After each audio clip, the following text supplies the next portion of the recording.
on my earlier post on NATO, and not much of anybody talking about the then release now a little over 8 hours ago. And I had to do a lot of work, folks. I had to grab a lot of numbers, and you got to use the word aggregates. People have been conditioned to believe that war equals economic driving forces that are great for economies. Well, folks, the reality is it's great for the wealthy elite in constitutional monarchies. Because again, we have to take the term aggregates. That's why I take that term and I put it high up in economics, because it's not well used, and it's definitely not a term used in Canadians' general life. So we talk about debts. You can take an aggregate. You can say, and I've done this aggregate before, that nobody else does, because apparently it's not important for Canadians. Who, when you take the term of debts, when you look at government debt, you look at the public debt, the household debt, and corporate debts. In the economy of Canada, in our constitutional monarchy, they're all actually owned by you, the people, meaning you're all liable for those debts ultimately.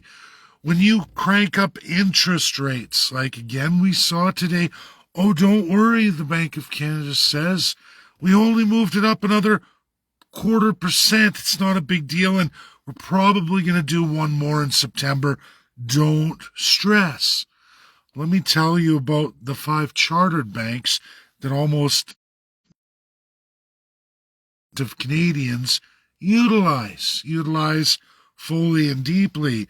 That 0.25% for you and your borrowing, your mortgages, your household debt, your mortgage renewals equals another. Hi everybody, I'm going to do some moving. I'm definitely no longer able to stay in one spot for whatever reason. I guess I get zapped quickly. When I'm mobile, I'm a lot harder to nail, so I'm going to do that before I get started again.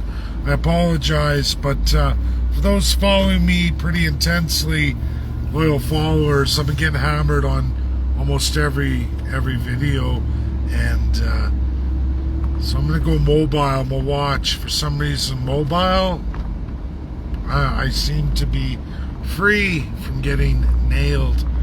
So, aggregates, and I want to get into that, and I want to get into debts and interest rates. When we start grouping things together, they're absolutely tied together, that you'll never find in the Crown narrative, especially in Canada.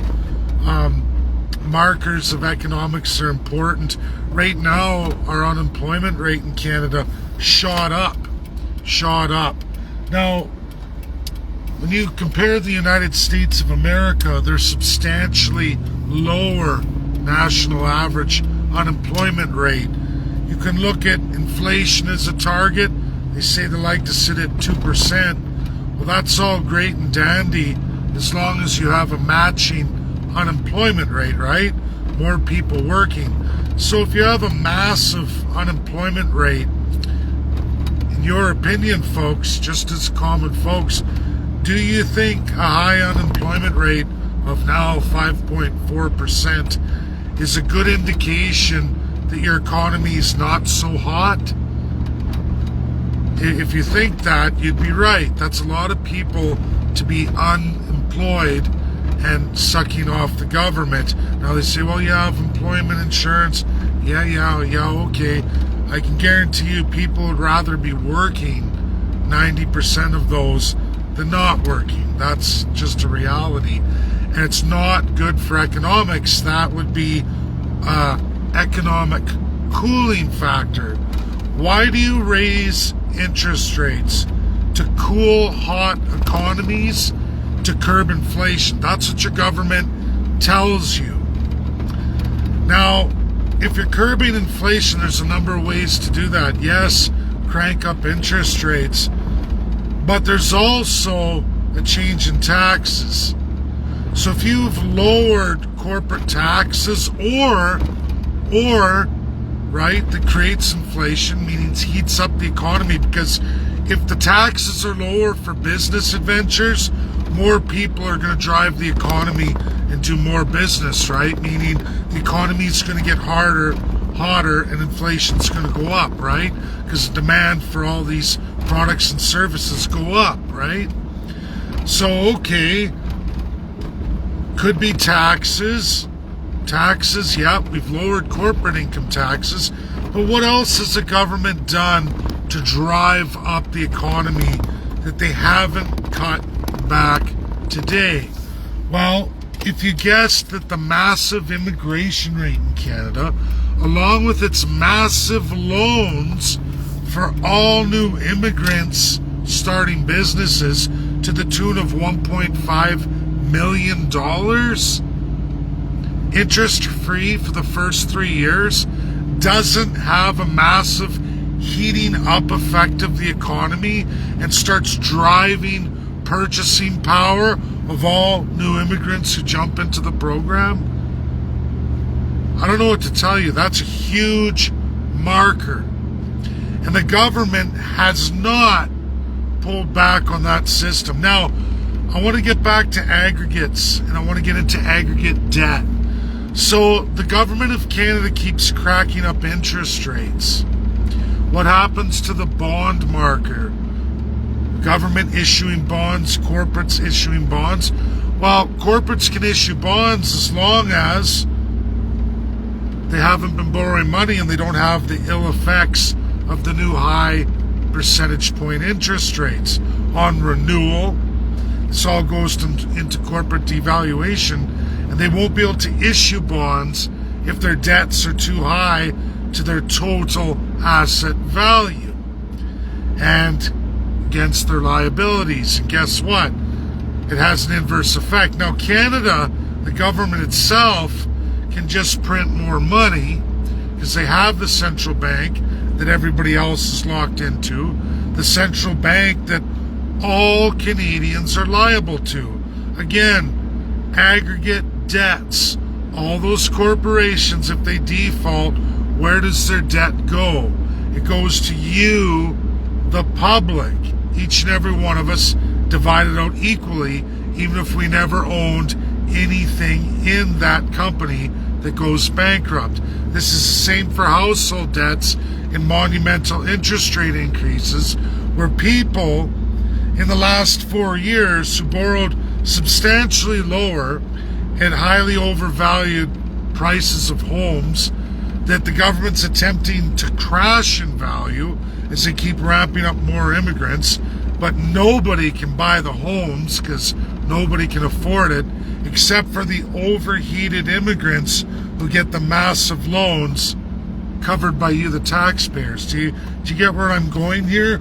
You're liable for all corporate debts, whether you own a corporation or not. If they default, they go into bankruptcy. It's your bankruptcy.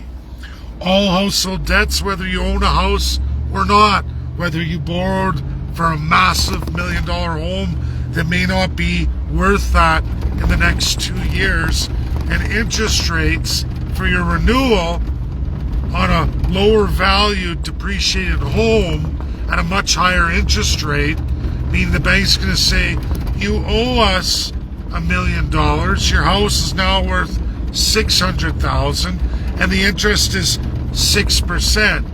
We're not going to lend you $1. In fact, we're going to default your mortgage. Please turn in the keys. By the way, we're going to resell your house, and you owe the difference of the $1 million you took out. That we sold it for $600,000. You're going to owe us and be on the hook for $400,000. That person goes bankrupt.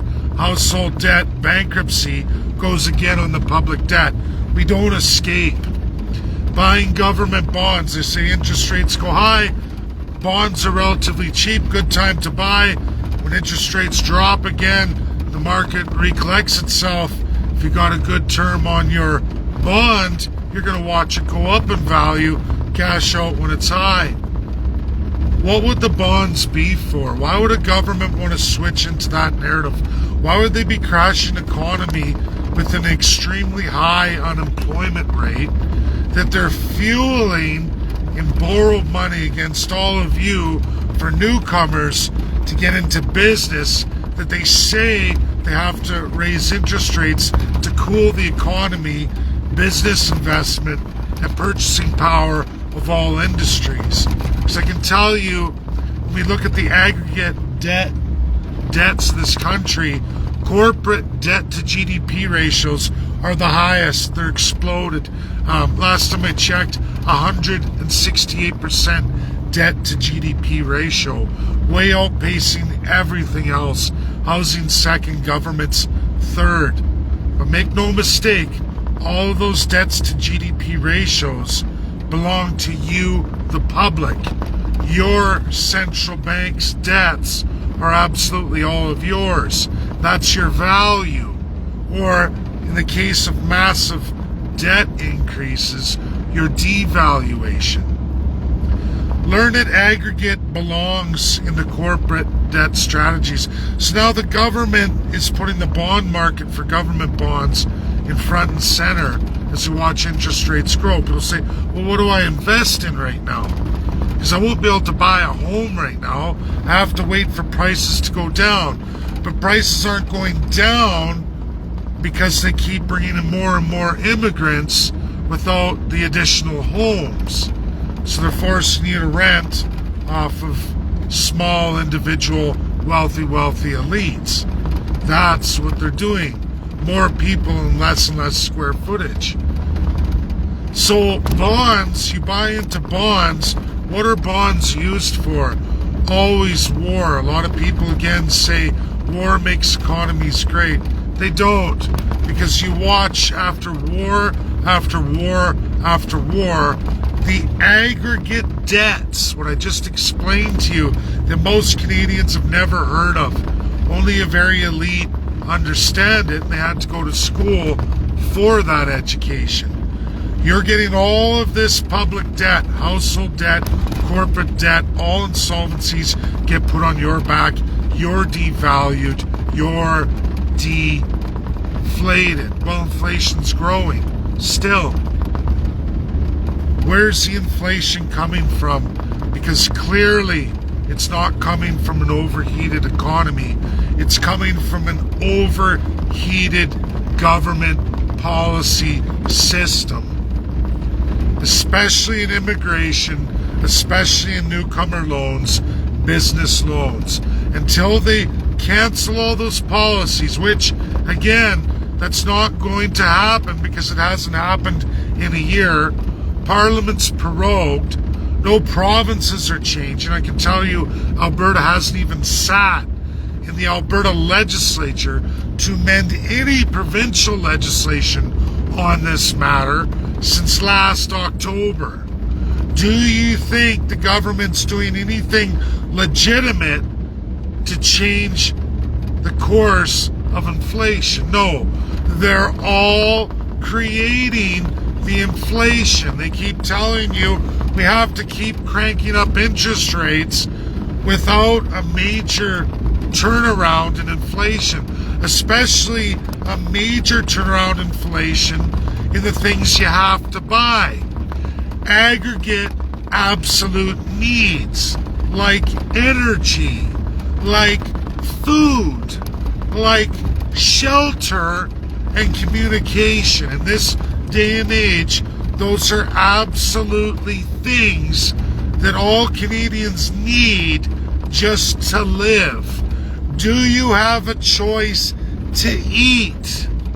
Do you have a choice to heat your home or not in minus 30 degrees? The answer's no. No. You don't have a choice. These aggregate absolute costs associated with radical inflation, absolute needs of Canadians are never going to go down, or you would have to give up your life.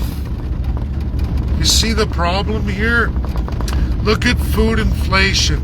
Hasn't moved a smidgen. Why?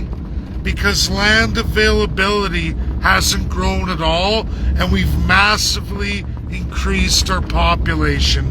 The highest numbers in all of the world. One of the highest numbers, if not the highest, per person per capita in the entire world.